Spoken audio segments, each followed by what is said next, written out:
ভাবুন তো, একটা জঙ্গল যেখানে কোনো রাস্তা নেই, গাড়ি নেই, হাঁটার পথও নেই, শুধু নদী, খাড়ি আর হাজার হাজার ম্যানগ্রোভ গাছ। এমন একটা জঙ্গল যেখানে আপনি কখনো জানেন না পরের বাকি কি অপেক্ষা করছে। হয়তো একদল চিত্রা হরিণ, হয়তো বিশাল এক লোনা জলের কুমির, অথবা এই জঙ্গলের সবচেয়ে রহস্যময় বাসিন্দা রয়্যাল বেঙ্গল টাইগার। স্বাগতম সুন্দরবনে। নমস্কার বন্ধুরা, আমি ঐন্দ্রিলা আর আপনারা দেখছেন ওয়াইল্ড ইন্ডিয়া ট্রাভেলস। গত পর্বে আপনাদের দেখিয়েছি সুন্দরবনে কিভাবে আমরা ওয়াইল্ড লাইফ ট্রিপে এসেছি। আজকের পর্বে আমরা সুন্দরবনকে আরো বেশি করে গভীরভাবে জানবো, চিনবো। বলো। Good morning. এখন বেরোচ্ছি। আজকে সেকেন্ড দিন। আজকে হচ্ছে 26 তারিখ। ভোরবেলা 5টা বাজে। আমাদের টাইমিং দেওয়া ছিল যে 5টার মধ্যে আলো হয়ে যাবে, সবাই রেডি হয়ে এক্ষুনি বোটে উঠতে হবে, কারণ সবাই চায় যে ফার্স্টে যাব, গিয়েই একটা কিছু দেখতে পাবো। তো সেই জন্য সবাই রেডি। টিমকে আমরা মোটামুটি 4:30-এরও আগে থেকে ফোন করে করে প্রত্যেককে নক করে করে রেডি করতে বলেছি। সবাই রেডি হয়ে বেরিয়ে পড়েছে। আমরা এখন বোটে উঠছি। গতকাল এসেছিলাম তো রিসর্টটা সেভাবে পুরোটা দেখানো যায়নি, যতটা দেখা যাচ্ছে এই যে পেছনটা বেশ সুন্দর।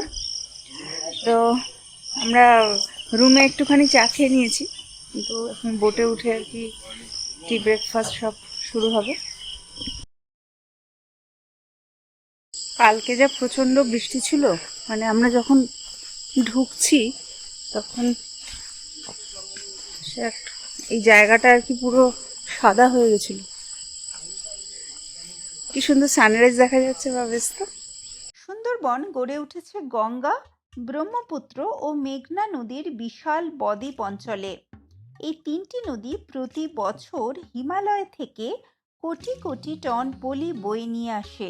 হাজার হাজার বছর ধরে সেই পলি জমে তৈরি হয়েছে ছোট ছোট দ্বীপ।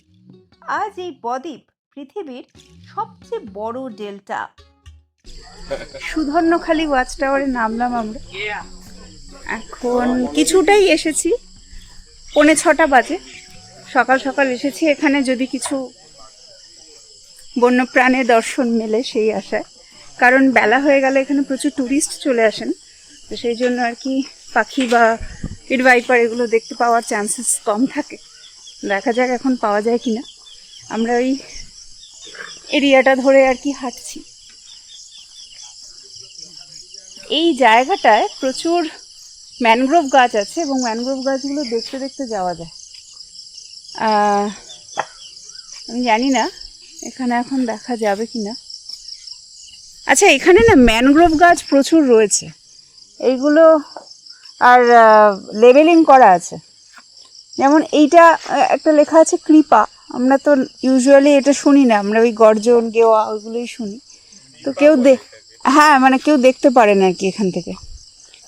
এই লেবেলিং সুন্দর করে। এই যে পশুর গাছ, যেটা আমরা শুনছিলাম আর কি তখন। আর কাঁকড়াটা তো জানেন, ওটা লাল রঙের ফুল হয়, ওটা রংটা নষ্ট হয়ে গেছে, সাদা হয়ে গেছে। পশুর, হ্যাঁ। পাশের ওটা কাঁকড়া, পাশের গাছটা এই যে যেটা একটু ফুল হয়ে আছে, কাঁকড়া। মানে ওটা আসলে ওই ওই যে ওরকম, ওটাকে কাঁকড়ার মতন বলে, ওইভাবে বলে। মানে ভেতরের দিকটা ঘুরে ওই দিকটা ঘুরলে সব ওই ম্যানগ্রোভগুলোর একটা সবকটা লাগিয়ে আর কি ওটা লেভেলিং করেছে। সুন্দরী গাছ, হ্যাঁ। তো এই শীতকালে ফেব্রুয়ারি মার্চ নাগাদ ফুল হয়। সুন্দরী গাছ একটুখানি মিষ্টি জলের প্রয়োজন হয়, তো যেখানে মিষ্টি জল বেশি থাকে সেই জায়গাটা আর কি সুন্দরী গাছটা বেশি পাওয়া যায়।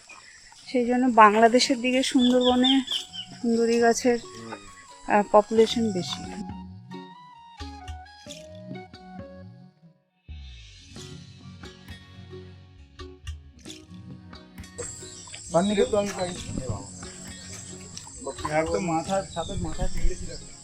ব্যাম্বু পিট ভাইপারের সবার ছবি তোলা হলো, সবাই মিলে আর কি। সবাই মিলে সবাইকে সাহায্য করে আমরা সাপটা দেখলাম, নিজেও সাহায্য নিয়ে। এবং মানে এই গাছের মধ্যে একটা রকম সরু সরু টুইগ তার মধ্যে জড়িয়ে রয়েছে, খুবই এলিউসিভ, এখানেই পাওয়া যায়, শুধু একটু খুঁজে দেখতে হয়। আরে আরে আরে আরে হ্যাঁ, এই যে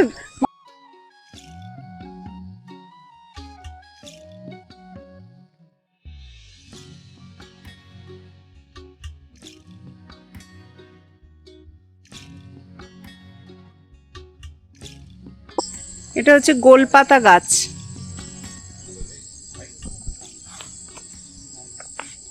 আমরা আচ্ছা, পেছনে একটা কাঠঠোকরা গেল, যদিও এটা ওই ব্ল্যাক রাম্পড ফ্লেম ব্যাক, তবু যদি ওই পেছনে ওই যে ওই গাছটায়, এটা হচ্ছে গোলপাতা গাছ, গোলপাতার ছাউনি হয় ঘরে। সাধারণ গাছ কিন্তু নোনা জলে বাঁচতে পারে না, কিন্তু ম্যানগ্রোভ পারে। কিভাবে? ম্যানগ্রোভ গাছের বিশাল অভিযোজন রয়েছে। এদের শ্বাসমূল বা নিউম্যাটোফোর মাটির বাইরে বেরিয়ে থাকে। জোয়ারের সময় মাটি জলে ডুবে গেলেও এই শ্বাসমূল বাতাস থেকে অক্সিজেন গ্রহণ করে। অনেক গাছ পাতার মাধ্যমে অতিরিক্ত লবণ বের করে দেয়, কিছু গাছ আবার শিকড়েই লবণ আটকে রাখে। এটাই প্রকৃতির অসাধারণ বিবর্তন। সুন্দরবনে 60টিরও বেশি ম্যানগ্রোভ উদ্ভিদের প্রজাতি পাওয়া যায়। এই গাছগুলো শুধু বন তৈরি করে না, ঘূর্ণিঝড়, জলোচ্ছ্বাস ও সুনামির মতন প্রাকৃতিক দুর্যোগ থেকে উপকূলকে রক্ষা করে। এদেরকেই বলা হয় প্রকৃতির জীবন্ত বাঁধ। 4264 স্কোয়ার কিলোমিটার।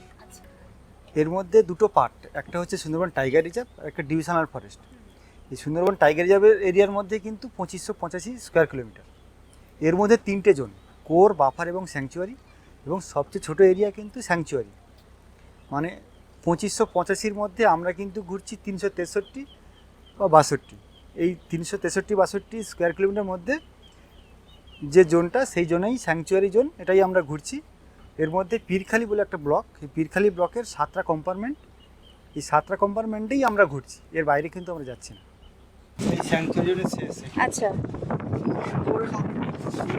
এটা হচ্ছে স্যাংচুয়ারি যে পার্টটা যেখানে আমরা ঘুরছিলাম, সেটা শেষ পঞ্চমখানি এই জায়গাটা, কারণ এই এরিয়াটা দেখা যাচ্ছে মানে অনেকটা চওড়া, 5টা দিক আছে। নেতিদোকানি ওই সাইডটা পড়ছে, দিকটা হচ্ছে কোর্ট জোন। কুমির দেখার সেরা সময় কিন্তু শীতকাল। কুমির যেহেতু ঠান্ডা রক্তের প্রাণী, তাই শীতকালে তারা ডাঙায় উঠে রোদ পোহায়। কিন্তু এ সময় কুমির দেখতে পাওয়া অতটা সহজ নয়। অতি কষ্টে দু একটা কুমিরের দেখা আমরা পেয়েছিলাম। তাদের সাইজ কিন্তু বিশাল বড় ছিল, তবে একটি কুমির ছানাও দেখেছিলাম। এ সময় কুমিরের প্রজনন ঋতু। এরা অনেক জায়গায় বাসা করে এবং ডিম পাড়ে, এবং নিজেদের সবসময় লুকিয়ে রাখতেই বেশি পছন্দ করে। দূর থেকে নৌকোর উপস্থিতি টের পেলেই তারা জলের ভেতরে কোনোভাবে ডুবে ঢুকে পড়ে। কুমির ছাড়া আরও যে সরীসৃপটা এখানে প্রচুর দেখতে পেয়েছি, সে হলো গোসাপ। প্রথম দিন, দ্বিতীয় দিন, প্রত্যেক দিনই প্রায় আমরা এখানে অনেকগুলো গোসাপ অনেকভাবেই দেখতে পেয়েছি। আর সেটা ছাড়া পাখি তো ছিলই।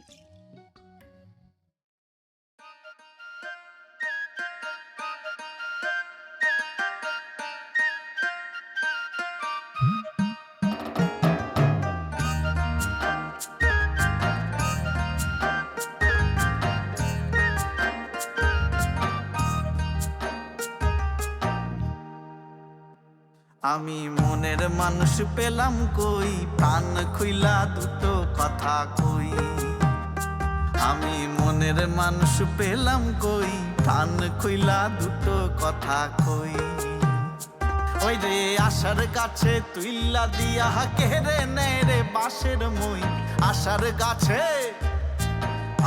গাছে তুইলা দিয়া কেড়ে নেয় রে বাঁশের মই।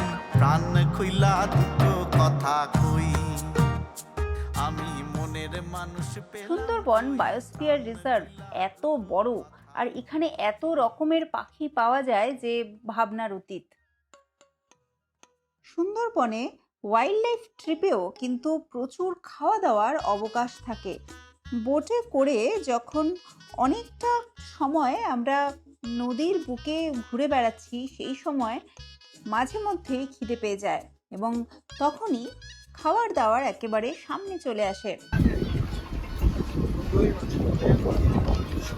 আজকে ব্রেকফাস্টে আম, ডিম সেদ্ধ, আলুর তরকারি, রুটির অপশন আছে আর লুচি তো রয়েছে। ও আচ্ছা, মিষ্টি এসে গেছে, বাহ, এটাই অভাব ছিল, এটাও এসে গেল। যারা সাধারণ পর্যটক হিসেবে সুন্দরবন যান, ইলিশ উৎসবে যান, তাদের কাছে খাওয়াটাই মূল উদ্দেশ্য। আমাদের ক্ষেত্রে সেটা না হলেও ভালো খাওয়া দাওয়া পেলে সবারই ভালো লাগে, আর আমরাও তার ব্যতিক্রম নই।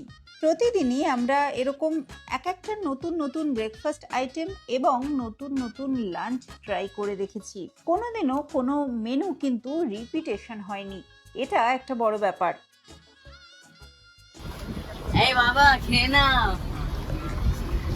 আমার খিদে নেই মনে হচ্ছে। খিদে নেই? কি সব আছে? শেষ হয়ে গেছে। পরোটা? হ্যাঁ, পরোটা আলুর পরোটা মনে হচ্ছে। আলুর পরোটা না, এমনি পরোটা, প্লেন পরোটা। প্লেন পরোটা, আর তার সাথে চানা মশলা, আচার, স্যালাড, অমলেট। এতদিন আমরা ডিম সেদ্ধ খাচ্ছিলাম, আজকে অমলেট, আপেল আর মিষ্টি।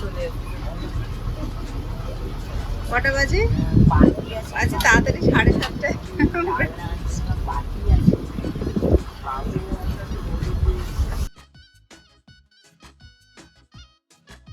কখনো চিংড়ি, কখনো ইলিশ, সব মিলিয়ে মিশিয়ে খাওয়া দাওয়া হয়েছে জমজমাট। আর রান্না বান্না কিন্তু এক কথায় অসাধারণ ছিল। যদিও আমি যতবারই সুন্দরবন গেছি কখনোই যে খুব খারাপ রান্না পেয়েছি তা নয়। সবসময় এখানকার মানুষরাই, যারা স্থানীয় মানুষ, তারাই রান্না বান্না করেন এবং তাদের মতন করে ঘরোয়া পদ্ধতিতেই রান্না বান্না হয়। খুব একটা বেশি তেল, ঝাল, ঝোল, মশলা থাকে না, অথচ স্বাদ হয় দুর্দান্ত। এখানকার মাছ অত্যন্ত ভালো, সেটা হয়তো একটা বড় সড়ো কারণ যে জন্য রান্নাটা এত ভালো হয়। আর সেটা ছাড়াও সবজি টবজি যা যা ওনারা কেনেন সবই মোটামুটি বেশ টাটকা এবং স্থানীয় বাজার থেকেই সংগ্রহ করা হয়। যেমন লাঞ্চ তেমনই ছিল ব্রেকফাস্ট এবং ডিনার।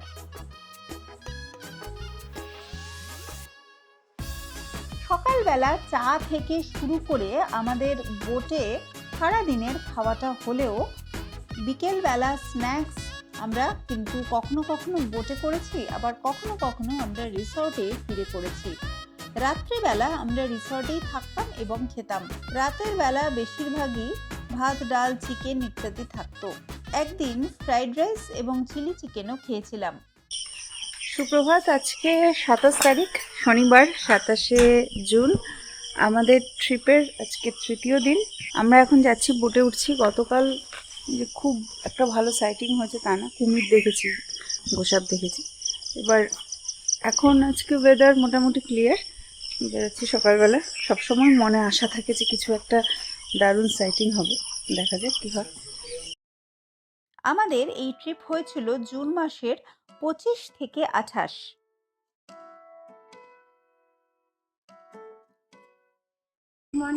Good morning. সকালবেলা সানরাইজটা এত অপূর্ব লাগছে, কোনো রকম ফিল্টার ছাড়া, কোনো রকম এডিটিং ছাড়া এত যে সুন্দর কালার আসছে, মোবাইলেও কিন্তু দারুণ সুন্দর ছবি ওঠে। গতকাল অনেক চেষ্টা করেও বাঘের দেখা পাওয়া যায়নি। আজকে আমরা সবাই ভীষণ আশাবাদী। ভোর ভোর আমরা বোটে উঠে পড়েছি। আমাদের সুন্দরবন ট্রিপের আজ তৃতীয় দিন। সকাল 5টায় নৌকায় উঠে পড়েছি আমরা, যেমন প্রত্যেক দিনই উঠছি। সেই থেকে খোঁজ চলছে বাঘের। অলরেডি 2 দিন আমরা কাটিয়ে এসেছি, কিন্তু বাঘের দেখা পাইনি। স্বাভাবিকভাবেই মনটা একটুখানি বাঘ দেখার জন্য বেশি উৎসুক হয়ে উঠেছে। তবে বাঘ যতই টার্গেট থাকুক, পাখি দেখতে পেলে কিন্তু ছাড়ার কোনো উপায় নেই, কারণ আমরা মেনলি সকলেই পাখি দেখতে ভালোবাসি এবং বার্ড ওয়াচার। তাই পাখি দেখলেই বোটটা একটু স্লো করা হচ্ছে, যাতে আমরা পাখির ছবি ভালোভাবে তুলতে পারি।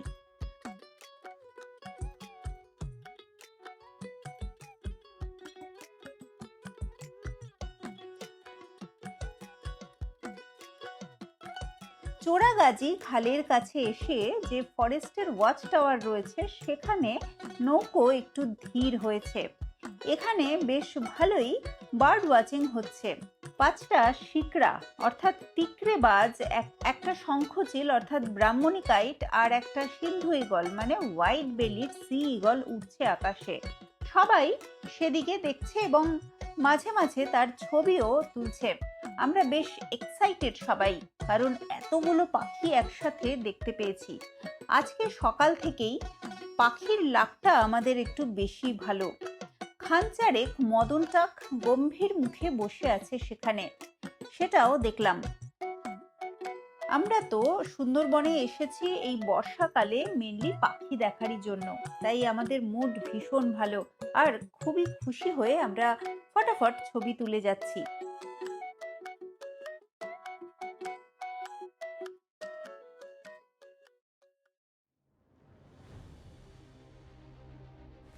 এমন সময় গাইডের একটা ফোন এলো। তার চোখে মুখে উত্তেজনা। কোথাও একটা বাঘের মুভমেন্ট আছে, অতএব নৌকার মুখ অবিলম্বে সেদিকে ঘোরাতে হবে। এবার সমস্যা হচ্ছে, যারা প্রথম বাঘটা দেখেছেন তারা ঠিকঠাক লোকেশন বলতে পারছেন না। অতএব শুরু হলো চরকি পাক। অত বড় বোট নিয়ে গোল গোল করে চারিদিক ঘোরা শুরু হলো, আর চলল অনুসন্ধিৎসু চোখের চিরুনি তল্লাশি। খবর এসেছিল যে দোবাকি ক্যাম্পের আশেপাশেই কোথাও বাঘ দেখা গিয়েছে। দোবাকি ক্যাম্পের এদিকেই যেহেতু খবরটা পাওয়া গেছে, ওই জন্য সবাই এক্সাইটেড। আমরা বাস দিয়ে ঘুরছি। এবার গাইড যেখানে এসে পাগমার্ক দেখতে পেয়েছেন সেই জায়গা বরাবর যদি আমরা একটু অপেক্ষা করতেও চাই, তাও যদি সেখানে নৌকোটা একেবারে বন্ধ করে রাখি, তাও সে কিছুটা এগিয়ে যেতে থাকে বা পিছিয়ে যেতে থাকে। তার কারণ সবসময় স্রোতের মধ্যেই থাকে নৌকোটা। এবার সেক্ষেত্রে আবার ওটাকে ঘুরিয়ে তার মুখটাকে ঠিক করতে হয়। এটা বারবারই করতে হয়েছে। যতবার আমরা বাঘের সম্ভাবনা দেখেছি, মানে পাগমার্ক দেখেছি বা কোথাও হয়তো কিছু ফল পাওয়া গেছে, তখনই কিন্তু এই রকমভাবে নৌকোটাকে দাঁড় করাতে হয়েছে। বহুক্ষণ এই ব্যাপারটা চলতেই থাকে। দোবাকি ক্যাম্পের চারপাশে পীরখালি 5 যে ফরেস্টটা, তার বরাবর ঘন্টা দুয়েক প্রায় বনবন করে ঘোরার পর অবশেষে দেখা মিলল তার। বাঘিনী ছোট মায়ের মেয়ে সে। সকাল 10:15 নাগাদ আমাদের বাঁ দিক থেকে সাঁতরে এসে ডান দিকে উঠল। যেতে যেতে দূরের নৌকোগুলোর দিকে সন্ত্রস্ত দৃষ্টি মেলে চাইল। খুব ব্যস্ত একটা রাজপথ পেরোনোর সময় বেশ উৎকণ্ঠায় আমরা রাস্তায় ছুটে আসা ট্রাক, বাস, 4 চাকাগুলোকে যেমন দেখি, এই বাঘিনীর চোখেও তেমনই ভীরু দৃষ্টি। দ্রুত দোবাকি খালটা সাঁতরে 7-8টা বিস্মিত নৌকোর সামনে দিয়ে কাদা মাখা শরীরটা নিয়ে নিমেষে উধাও হলো ঘন ম্যানগ্রোভের ভেতরে। ভালো করে লক্ষ্য করলে বুঝতে পারবেন যে যেখানে গিয়ে সে ম্যানগ্রোভের ভেতরে ঢুকলো, সেখানে মুহূর্তের মধ্যে সে জঙ্গলের মধ্যে মিশে গেল। অনেকক্ষণ তাকিয়ে থেকেও কিন্তু আর তার কোনো হদিশ পাওয়া গেল না। এই হচ্ছে সুন্দরবনের জঙ্গল। একবার যদি বাঘ নিজেকে লুকিয়ে ফেলতে চায়, তারপরে কিন্তু তাকে আর খুঁজে পাওয়া সম্ভব নয়। আজকে আমাদের সকাল থেকেই আর কি লাক একটুখানি ভালোর দিকে যাচ্ছে, তো পাখি অনেক পেয়েছি। আর লাস্টে গিয়ে নয়, এখন মাত্র বাজে বোধহয় 10টা, 10:15, মানে ভোর ভোর বলতে গেলে সকাল সকাল আমরা বাঘের দেখাও পেয়ে গেলাম। বাঘটা আর কি জাস্ট এপাশ থেকে ওপাশে ক্রস করে গেল দোবাকির কাছে। অনেকক্ষণ ওয়েটও করেছি, এখানে একটু মুভমেন্টের খবর ছিল, তো সেই জন্য আর কি আমরা এখানে দাঁড়িয়েছিলাম অনেকক্ষণ। তো এটা একটা ব্যাপার, পেশেন্সের ব্যাপার। আরও একটা জিনিস হচ্ছে, যারা গাইড লোকালি, যারা আর কি বোট চালক বা যারা গাইড, তাদের কথা শোনাটাও একটা ব্যাপার, যে তারা এই জিনিসগুলো বোঝেন ভালো। যে কোন দিকে জল কোন দিকে হাওয়া বা জলের জল কম বেশি হওয়ারও একটা ব্যাপার আছে। আমি জিজ্ঞাসা করছিলাম যে এপাশে তো চলেও যেতে পারে, মানে আমরা যখন ওপাশ থেকে আসছিলাম বা জায়গাটা স্ক্যান করছিলাম হতেও পারে যে হয়তো বাঘটা সরে গেছে, কিন্তু ওরা বললেন যে না, এখানে জলটা যেহেতু তখন বেশি ছিল হয়তো তখন সাঁতার কেটে যায়নি, এখন হয়তো যেতেও পারে। ও সত্যিই তাই, সত্যিই দেখা গেল যে হ্যাঁ আমরা অনেকক্ষণ দাঁড়ালাম, অনেকক্ষণ আর কি দাঁড়ানো মানে জায়গাটা ঘোরা হচ্ছে আর কি। এখনও অনেকগুলো নৌকো আছে, আর যেহেতু টাইগার সাইটিং হয়েছে সেই জন্য 5-7টা নৌকো আরও চলে এসছে, ওপাশে রয়েছে এপাশে রয়েছে, ঠিক যেরকম আর কি সাফারি জিপের ক্ষেত্রে হয়। আমরা সবাই ভীষণ ভীষণ এক্সাইটেড বাঘ দেখতে পেয়ে।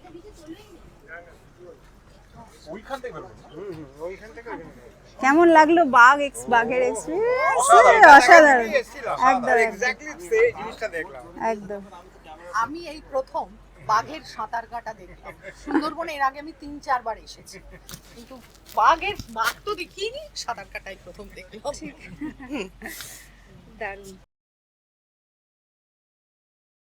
আমরা আজকে যেটা দেখলাম ওটা কি মানে লোকেশনটা কি হতে পারে? মানে এটা দোবাকি, এটা পীরখালি 5, মানে পীরখালি তো যে বললাম যে 7টা কম্পার্টমেন্ট, মানে পীরখালি 1 থেকে পীরখালি 7 পর্যন্ত। পীরখালি এটা আমরা পীরখালি 5 দোবাকি, একদম দোবাকি কাছে আমরা দেখেছি।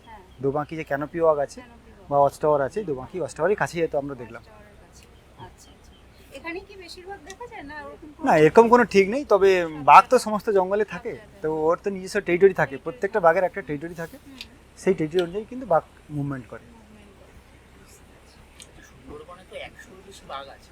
হ্যাঁ, 102টো মতো বাঘ আছে। দেখার চান্স মোট কতগুলো বাঘ? মানে এবারে ওইভাবে তো ফরেস্ট ডিপার্টমেন্ট কোনো নাম দেয়নি বা সেভাবে কাউন্টিংও রাখেনি, তবে আমাদের জানা বা আমাদের দেখা যে স্যাংচুয়ারি জোনের মধ্যে থেকে প্রায় 18 থেকে 20টা মতো বাঘ আমরা দেখেছি।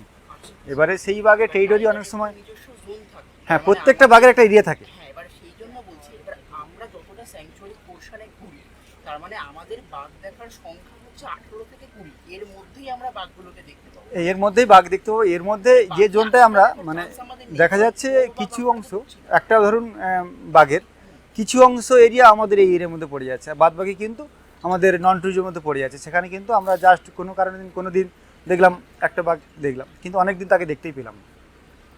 সে দেখা যাচ্ছে আমরা হ্যাঁ যে ওই জোনটায় এসছে সেই জন্য টাইমে এরকম টাইমিং হয়ে গেছে আমাদের। এবার কোর জোন আছে, কোর জোনেও পারমিশন পাওয়া যায়। এরপরে বাফার জোনও আছে, ডিভিশনাল ফরেস্টও আছে। কিন্তু ওই জোনগুলোতে খুব একটা বোধহয় সাইটিং অতটা। এবারে দেখুন, আমরা তো ওই জোনগুলোতে কম যাই, আমরা এই এরিয়াটাই ঘুরছি, মানে এই এরিয়াটার আমাদের বাঘের রুট বলুন বা বাঘের চলাফেরা বা বাঘের, আমরা এই এরিয়াটাই বাঘকে আমরা দেখছি। বেশি আমরা দেখতে পাই কারণ হচ্ছে বেশি চোখ এখানে এই জায়গাটায়। এবং সমস্ত বেশিরভাগ টুরিস্ট বোটই স্যাংচুয়ারির জন্যই ঘুরছে।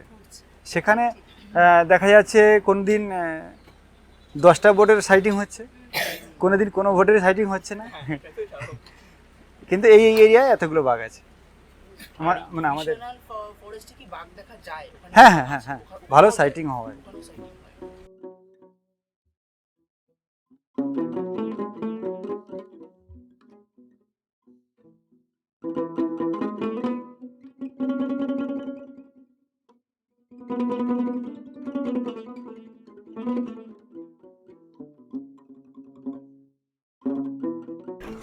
লাঞ্চ দিয়ে দিয়েছে, কিন্তু কারোর লাঞ্চ করার দিকে মন নেই, কেউ আসছেই না, সবাই মাঠ স্কিপারের ছবি তুলছে।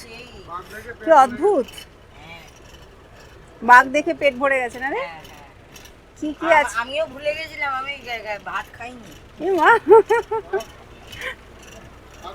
হ্যাঁ ভাত খাইনি যে ভুলেই গেছে।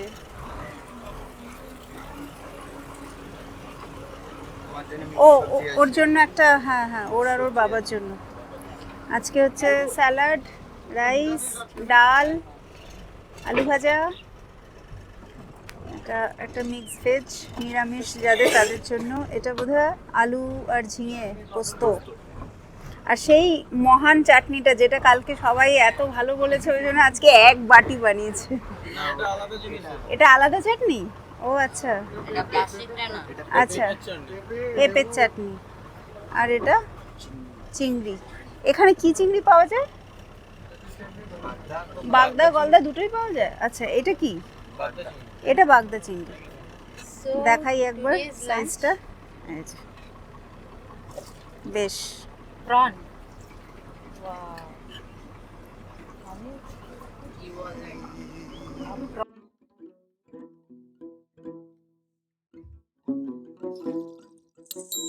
ওরে সুন্দরীরা নাবের মাঝি কোন দিনে সারি বাড়ি নাও আমি যেন জানি মাঝি রে ওরে ওরে সুন্দরীরা নাবের মাঝি কোন দিনে সারি বাড়ি নাও আমি যেন জানি মাঝি রে। আমরা এই গোটা ট্রিপে কখনো দারুণ ওয়েদার পেয়েছি, মানে আকাশ একেবারে চকচকে নীল আর দারুণ রোদও উঠেছে, আবার কখনো ভীষণ বৃষ্টি দুর্যোগ সব কিছুই আমরা এক্সপিরিয়েন্স করেছি। আর যেহেতু এই ওয়াইল্ড লাইফ ট্রিপগুলো 4-5 দিন করে হয়, তাই সব রকম ওয়েদার প্রত্যক্ষ করার অবকাশ থাকে। যারা 1-2 দিনের জন্য যান তারা হয়তো পুরো টাইমটাই বৃষ্টি পেতে পারেন বা পুরো টাইমটাই হয়তো শুকনোও পেতে পারেন, সেটা কোনো কিছু বলা যায় না। কিন্তু যখনই আমরা আমাদের ট্রিপটাকে 4-5 দিনের মতন রাখবো, তখন বৃষ্টিও যেমন দেখার সুযোগ থাকবে, তেমন ভালো ওয়েদারও দেখার সুযোগ থাকবে। আমাদের টাইগার হয়ে গেছে বলে আমরা সবাই এখন রিল্যাক্স মোডে আছি। এখন আমরা একটু রিল্যাক্স মুডে আছি। 3 cheers for বাঘ মামা। দারুণ দারুণ আর কি ওয়েদার। মাঝে বৃষ্টি হচ্ছে, যখন আমাদের গরম লাগছে তখন একটু বৃষ্টি হচ্ছে, আবার যখন আমরা বৃষ্টি হচ্ছে আমাদের শুকানোর দরকার একটু নিজেদের, তখন আবার রোদ উঠে যাচ্ছে। আজকে আমাদের সত্যি লাক একদম ভীষণ ফেভার করছে। বাঘ পেয়েছি আর প্রচুর পাখির স্পিসিস পেয়েছি, কুমির পেয়েছি। কুমিরটা তো প্রায় 10-12 ফুট লম্বা ছিল। কুমিরটা পেটটা অনেকখানি 2.5 ফুটের কাছাকাছি চওড়া। ওই ইয়েটা পাই। আর কি দেখা হলো? আর পাখি প্রচুর পেয়েছি অনেক। পাখি তো প্রচুর পাখি, হোয়াইট বেলিড সিগাল তো দুটো, ওদিক থেকে শিকরা 6টা, আর ব্রাহ্মণিকায় 6টা, হ্যাঁ একসাথে উঠছে, এইটা সব থেকে বেশি। এবং প্রথমে একটা পেয়েছিলাম, মানে যেটা হচ্ছে 5টা, হ্যাঁ। তার উপরে আরো 5টা, এবং 5টা এমন ভাবে মানে পুরো মাছির মতন ডট হয়ে গেছে, মানে 6টা শিকরা একসঙ্গে উঠছে, একটা হোয়াইট বেলিড সিগাল, এবং নিচে লেসার অ্যাডজুটেন্ট স্টর্ক প্রায় 5-7 খানা একসঙ্গে হাঁটাহাঁটি করছে। এরপরেও স্টর্ক মানে লেসার অ্যাডজুটেন্ট কাউন্টলেস হয়ে গেছে, 10-12 খানা বেশি, 15টাও হতে পারে। এত লেসার অ্যাডজুটেন্ট দেখে নিয়েছি একসাথে একই সঙ্গে সব জায়গায় হাঁটছে ঘুরছে। উপরে তো সে, আর উপরে একটা পুরো একটা মানে কালো রঙের দাগ হয়ে গেছে, ছোট একটা 1 সেন্টিমিটারের দাগ, আর তাও 1 সেন্টিমিটার হয়তো বেশি, এরকম ডিস্টেন্সেও দেখেছি। সামনে হাঁটছে নদীর পাড়ে, সেটাও দেখেছি। নদী মানে আচ্ছা ঠিক আছে, নদী তো, হ্যাঁ নদী তো সবই আর কি, টাইডাল রিভার। তো এরকম প্রচুর স্পিসিস পেয়েছে। আর শুরু হয়েছে ক্রেস্টেড সার্পেন্টিকাল, ওটা কি যেন দেখলাম, ওটা changeable hockey girl, changeable dark মর্ফটা দিয়ে স্টার্ট হয়েছে। আমরা দিন শুরু করেছি। চেঞ্জেবলটা তো মানে লাকি ছিল, যাওয়ার সময় একটা থ্যাংক ইউ। ওটাই লাকটা চেঞ্জ করে দিয়েছে, মানে গতকাল যেটা বাঘটা পাইনি লাকটা চেঞ্জ করে দিয়েছে। বিশাল বড় সেই কুমিরটা যেটা মানে সত্যি 10-12 ফুট মতো। হ্যাঁ হ্যাঁ অনেক বড়। বাঘ মামার সাঁতার কাটা সবকিছু, আমার সাঁতার কাটা। সাঁতার কাটা। আবার আমার দিকে তাকিয়েছে তো, আমাদের দিকে ঘুরে তো, হ্যাঁ দুবার আমাদের সঙ্গে দেখাও হয়েছে, মানে দেখা সাক্ষাৎ হয়েছে, আলাপ হয়েছে, মানে শুধু যে আমরা বাঘ দেখেছি তা না, না বেশ আলাপ হয়েছে, হ্যাঁ আলাপ হয়েছে। বাঘ আমাদের দেখেছে এবং দাঁত খিচিয়েছে। ওটাই আলাপ, ওটাই আলাপ, ওটাই আলাপ। হ্যালো মানে ওরা বলছে খুব যে ভালো কি আর কি আমরা ওটাকে পয়েন্ট করেছে যে টাইগারটা কোথায় ছিল, কখন এই পাশে আসতে পারে, জলটা ক্রস করতে পারে, সেই যে পিসি ছিল, মানে ঠিক যখন টাইগারটা ক্রস করলো আমরাই তখন ফার্স্ট বোট। দারুণ দারুণ। নাও হাত ধরে নাও।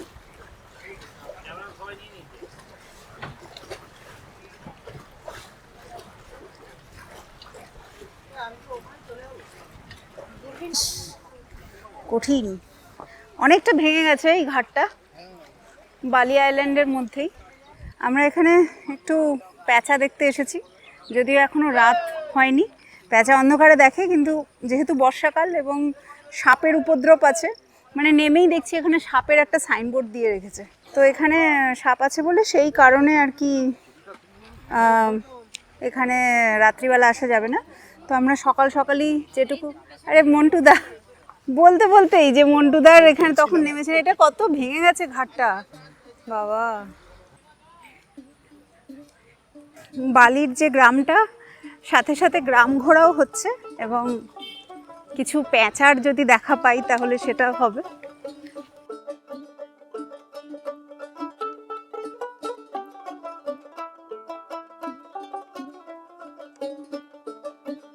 লোকে বলে ও বলে রে ঘর বাড়ি ভালা নাই আমার, লোকে বলে ও বলে রে ঘর বাড়ি ভালা নাই আমার, কি ঘর বানাই মু আমি শূন্যের মাঝার, লোকে বলে ও বলে রে ঘর বাড়ি ভালা নাই আমার, লোকে বলে ও বলে রে ঘর বাড়ি ভালা নাই আমার।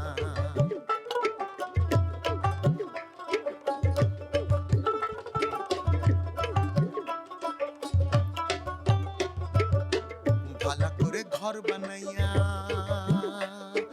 কয়দিন থাকুম আর, ভালা করে ঘর বানাইয়া কয়দিন থাকুম আর, আয়না দিয়ে সাইয়া দেখি, আয়না দিয়ে সাইয়া দেখি পাকনা চুলা মার, লোকে বলে ও বলে রে ঘর বাড়ি ভালা নাই আমার, লোকে বলে ও বলে রে ঘর বাড়ি ভালা নাই আমার।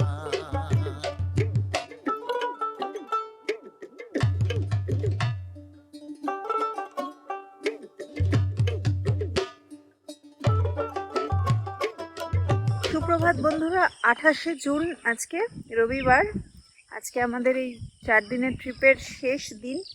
তো আজকে আমরা যেখানে আছি সেখান থেকে আর কি আমরা অ্যাকচুয়ালি দুটো আলাদা আলাদা রিসর্টে, আলাদা আলাদা হোমস্টে বলা যেতে পারে, সেখানে আমরা অতিথিদের রেখেছিলাম, আমরাও ছিলাম।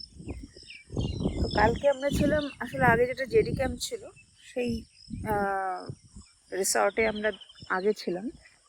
গতকাল আমরা এই ম্যানগ্রোভ ফরেস্ট ক্যাম্প যেটা এখানে এসেছিলাম কেউ কেউ, তো এটাও দেখে নিলাম, এটাও ভালো, বেশ ভালো।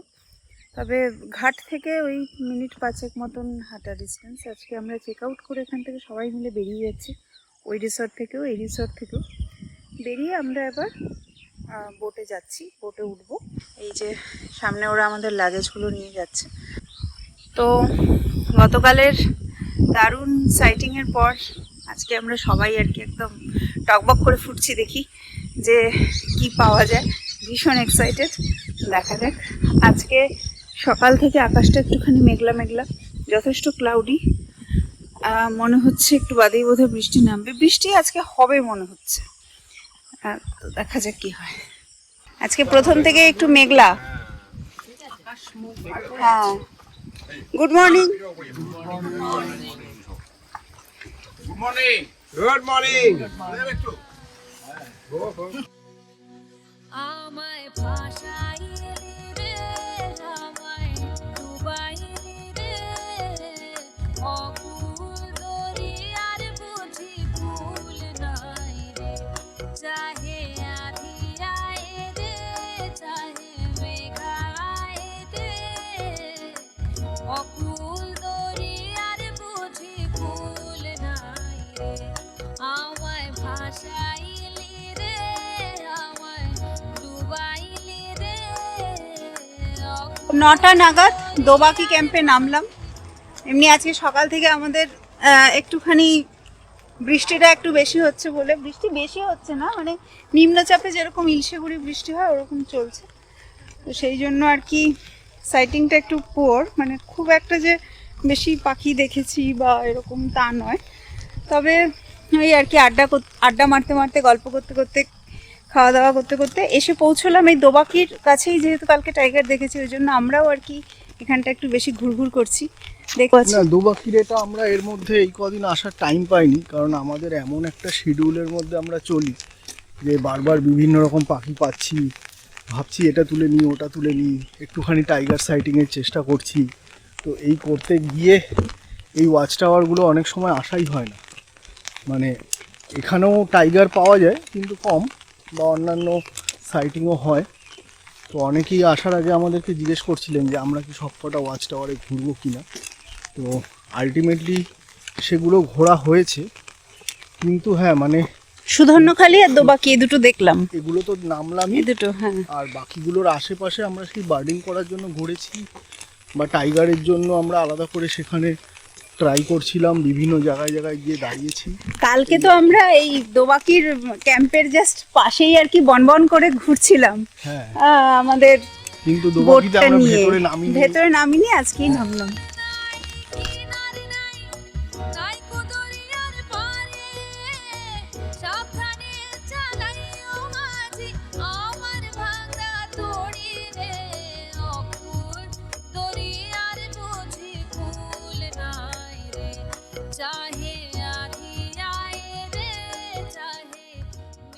দোবাকির ওয়াচ টাওয়ারে এসে পৌঁছলাম। এবার এখানে এই মুহূর্তে বৃষ্টিটাও নেই, যার জন্য ছাতাটা একটুখানি রেস্ট পাচ্ছে, আর লোকজনও নেই। আদারওয়াইজ কিন্তু এখানে বৃষ্টির জন্য হয়তো লোকজন নেই, কিন্তু এমনিতে খুব ভিড় থাকে। গতকালই আমরা এখানে প্রচণ্ড ভিড় দেখেছি। আর এখন তো আজকে রবিবার, আজকে তো এখানে মহোৎসব লেগে যাওয়ার কথা। যদি বৃষ্টিটা না হতো তাহলে মহোৎসব লাগতো, বলো। বৃষ্টি আছে বলেই তো আমরা এখন এই যে ক্যানোপিটা, ক্যানোপি দিয়ে আর কি জাস্ট হেঁটে যাব। এই ক্যানোপির যে মেন উদ্দেশ্যটা সেটা হচ্ছে নিচের যে ল্যান্ডটা, মার্শ ল্যান্ডের মতন যেটা, ওখানে টাইগার আসে।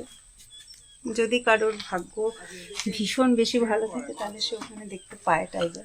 Wild boat, wild boat. আর এবার সুন্দরবনের লোকে কে আর ওয়াইল্ড বোট দেখতে আসে বলে লাভ নেই। বার্ডিং যারা করে তারা আসে, মানে বার্ড ওয়াচিং এর একটা আলাদা ব্যাপার আছে। আর সেটা ছাড়া যদি টাইগার হয় তাহলে হয়, মানে সবাই সুন্দরবনে গেছো শুনলেই, সেটা ইলিশ উৎসব হোক, ভেটকি উৎসব হোক, সবাই এটাই আগে জিজ্ঞেস করে যে বাঘ দেখেছেন।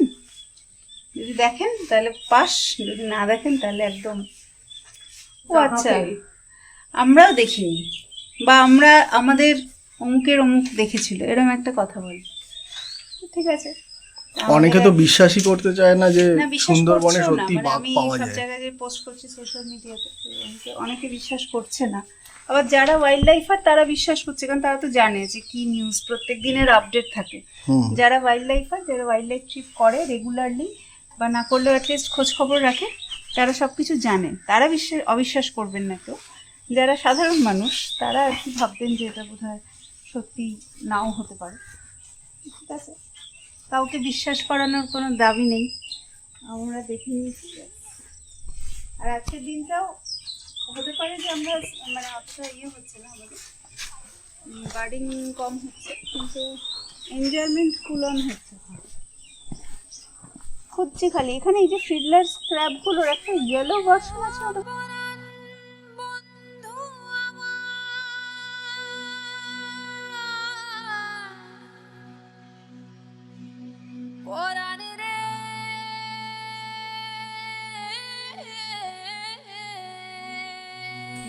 এখানে প্রচুর মিনিভেট পাওয়া যায়, স্মল মিনিভেট এখানে।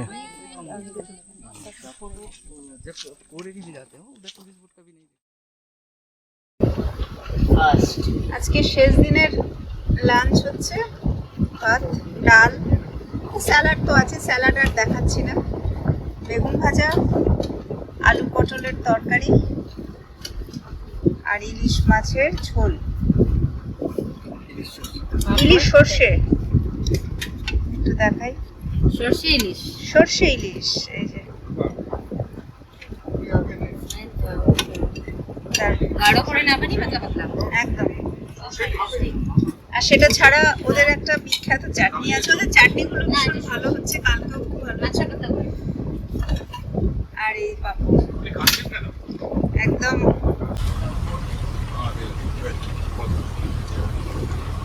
মাছ খেয়েছেন কেউ? ভালো। সব মিলিয়ে আমাদের এই সুন্দরবন ট্রিপ কিন্তু একেবারে 100-100। আমাদের ভ্রমণ সঙ্গীরা সবাই ভীষণ খুশি হয়েছেন এই ট্রিপে গিয়ে। তাদের আচার ব্যবহার চোখ মুখে বলে দিচ্ছে যে তারা কতটা খুশি। আপনাদের এই ভ্রমণের গল্প কেমন লাগলো আমাকে অতি অবশ্যই কিন্তু জানাবেন। যদি ভালো লাগে তাহলে লাইক করুন, আর আপনার প্রকৃতিপ্রেমী বন্ধুর সাথে শেয়ার করতে ভুলবেন না। ওয়াইল্ড ইন্ডিয়া ট্রাভেলসকে ফলো করুন ফেসবুকে এবং ইনস্টাগ্রামে। আমাদের নামও লিখবে, আগের নামও লিখবে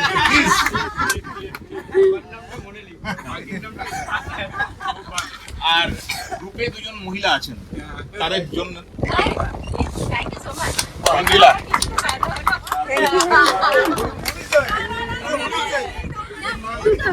উনি আমার সঙ্গে আছেন, উনি আমার সঙ্গে আছেন। উনি আর আমি একসঙ্গে দিচ্ছি।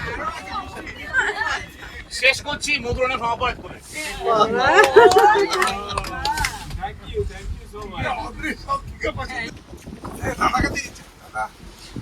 Thank you. পেয়েছি। আরেকটা অয়েল ইন্ডিয়া ট্রাভেলস এপে পড়ে। Thank you. সৌরভ, মধুরেণ সমাপয়েত হচ্ছে।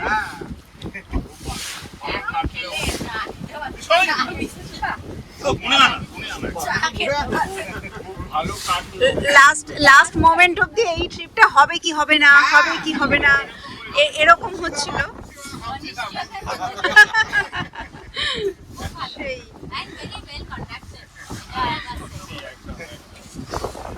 সবার লাস্টে অস্ট্রেটা এত সুন্দর দেখলাম। মানে ওটা দিয়ে মধুরের সমাপয় মধুরেণ সমাপয়েত হলো। না আজকেও টুকটুক করে অনেকগুলো পার্ট হয়েছে। কিন্তু বাঘের দুঃখটা এই হ্যাঁ, অস্প্রে। বাঘের আবার দুঃখ কি? বাঘ তো খেয়ে গেছে।